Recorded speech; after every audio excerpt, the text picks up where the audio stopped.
Hello, my name is Matthias Elsässer. I'm the author of the book Intelligent Data-Driven Marketing, and today I want to speak about Gedankenexperimente 1.0 and 2.0.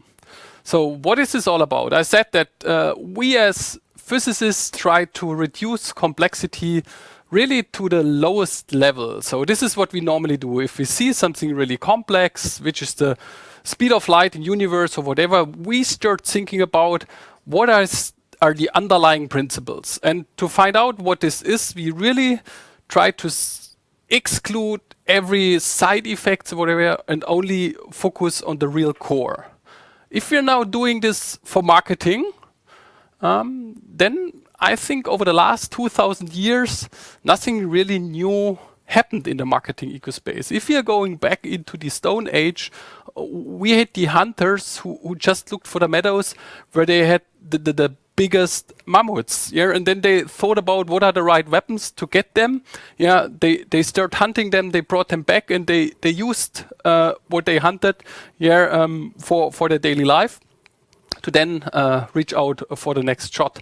And I think then further and further, we have seen Don Draper doing the same with quite a good gut feeling. So the initial frame of reference is that we just take a bunch of people and just put them into one room. And what we are then doing, we are taking one ball here, we write a message on this ball, and we start throwing this ball towards this audience. And then hopefully one of these audience participants just catch the ball and start reading on the ball, oh, look, this is the message. And the message is a call to action. And this call to action then should just motivate him to buy something. So what he's doing, he's walking towards the corner of the room and just takes one of these cups, pays a price to put something in that case, to put his ball in. That could be also something different. But at the end, he gets motivated to do an action. And based on this action, something is sold, or somebody subscribed to a service of us, or any other things which are provided by our business model. And this is the initial frame of reference. So there's not more in. So what we have is really a striker, a bunch of balls, an audience, and a business model which provides products by a dedicated price. And that's all. So if you really want to understand marketing, this is what we should look at. And if you try now to measure out what's in, then it's really easy, because let us think about what are we able to measure in such a frame of reference. These are not 10,000 things. So often I get asked what I've done during my physics thesis. And I played around with semiconductor microlasers, and the only thing I've measured in a really wonderful big and cold laboratory, I measured the power of a laser beam based on a time frame and the temperature. So these were the only measures I had in my initial frame of reference. So let's think about what is this in marketing. In marketing, this is really the balls I'm throwing towards the audience, because these are my impressions. So this is what I really can measure. I can measure that I have 3 balls here in my hand. So what I can measure is the planned impression of 3.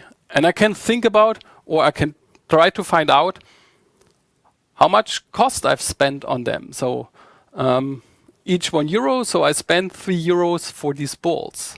This is what I'm really able to measure. And what I'm now able to measure is how many balls I've thrown towards the audience. Let's assume I've thrown all 3 of them towards the audience. So planned impression equals my actual impressions. And then I could start counting how many people have catched the ball. So this is the conversion. So this is what I'm able to measure. And finally, how many people went into the corner and bought for €2 one of these cups to put their ball in. And that's it. So this is all I can measure. So I think this is my initial frame of reference, which I've also described in the book. And what we now can do, we can think about, because for sure, everybody of you who start reading this will immediately say, that's not true. That's not the real world. Yeah, we're having much, much more. That's correct. But the question is, due to the complexity, are we able to measure more things in this ecosystem, or is it just a dimension within the complexity, but the fundamental underlying equation is still the same? And I just postulate now here, the underlying equation will never change. It doesn't matter how much complexity you put on top. Let me explain this to you. So we can now think about that this is by far too easy, this system, just to put people into a room. We now can think about Gedankenexperiment 2.0 and doing something differently. So let's assume we do not have one striker there. For sure we don't have one striker. Let's call him Mr. Paid. And we put beside Mr. Paid another striker. Yeah, this is Mrs. Owned. And she's also throwing balls. And then on the opposite side, on this side, yeah, we put another striker. Yeah, this is, let's call him Mr. Owned. Or we have a Mrs. Owned, so we can use Mr. Earned. I think this is the third one. And then we can put a robot beside them who is also throwing balls. So this is some kind of marketing automation we added to them. But what they are doing, they're throwing balls. So at the end, we are not able to count anything else. The only thing we can do is counting how much balls Mrs. Owned has, Mr. Paid or whatever. But nothing else changed. So we have now 4 strikers instead of 1 striker, but the underlying equation is still the same. And then we can start thinking about, what about these balls? Yeah, for sure, we do not throw just balls. Yeah, maybe we throw also cubes and stars and whatever towards the audience. But at the end, we are just throwing something towards them, and hopefully they read our call to action on this. Yeah. So what we now have is suddenly no longer one channel. We have hundreds of channels of different channels in form of stars, cubes, and round balls. But at the end, the underlying frame of reference hasn't changed. The equation is still the same. Yeah, we are throwing impressions. We are hoping they convert. So the only thing we can measure in this is who has thrown a ball and who has converted on this. This is the next part. And then we can start thinking about, is this really all? Yeah, that we have different impressions or different kinds of ads we have? Do we have different people who are throwing these balls? Yeah, for sure.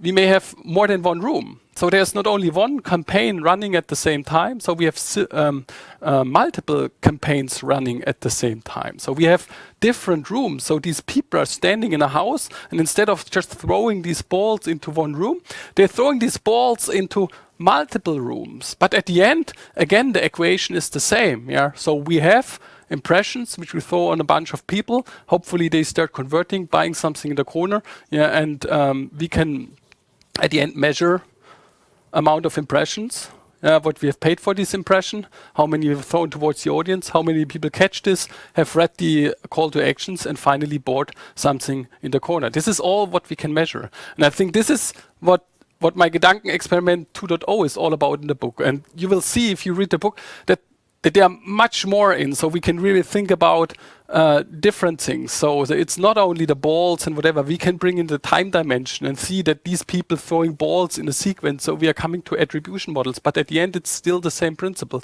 We can deal with multiple business models. So there's on the one hand side a subscription, on the other side there is the classical selling of products to a fixed price, there's dynamic pricing and all these things, but at the end it's all the same equation.